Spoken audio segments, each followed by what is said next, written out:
যে আজি আমাৰ কেবিনেটত এই বিষয়ে আলোচনা হ'ব আৰু কেবিনেটে পৰৱৰ্তী তদন্তৰ ৰাস্তা নিৰ্ণয় কৰিব।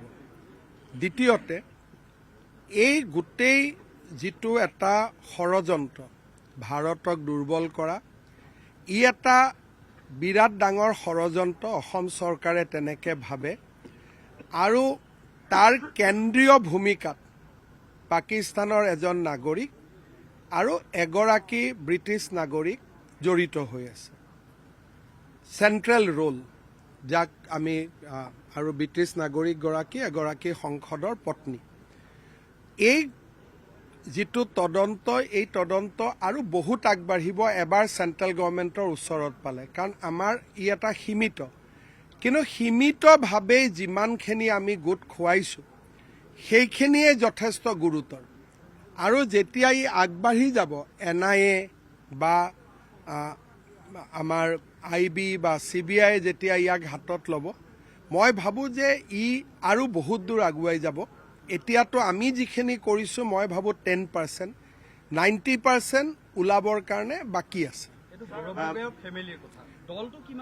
চাওক, মোৰ দলটো এইটো কোনো পলিটিক্স নহয়, এইটো ৰাষ্ট্ৰীয় সুৰক্ষাৰ কাৰণে আমি কৰা এটা তদন্ত। মই ভাবোঁ যে ইয়াৰ পৰা পলিটিক্সত কিবা ইম্পেক্ট পৰিব নপৰিব সেইটো গৌণ। ৰাষ্ট্ৰৰ সুৰক্ষাটোৱে হৈছে মুখ্য, গতিকে ৰাষ্ট্ৰৰ সুৰক্ষাৰ কাৰণে আমি কাম কৰিছোঁ। গৌৰৱ গগৈ ডাঙৰীয়াৰ 2-4টা বক্তব্য, যেনেকৈ আপোনালোকৰ লোকেল টিভি চেনেলবিলাকত তেওঁ ইণ্টাৰভিউ দিছিল এটা সময়ত, যিমানবিলাক তথ্য দিছিলে গোটেই তথ্যবিলাক ভুল।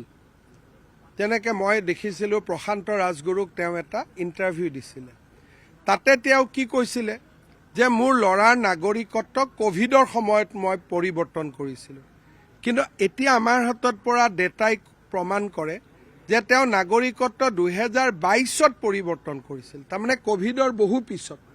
গতিকে মই যোৱাকালি আমি এনালাইচিছ কৰিছিলোঁ যে অসমৰ টিভিবিলাকত তেওঁ দিয়া ডিফেন্সত যিবিলাক ইণ্টাৰভিউ আছিলে সকলোতে তেওঁ ভুল তথ্যই দি থৈ গৈছে।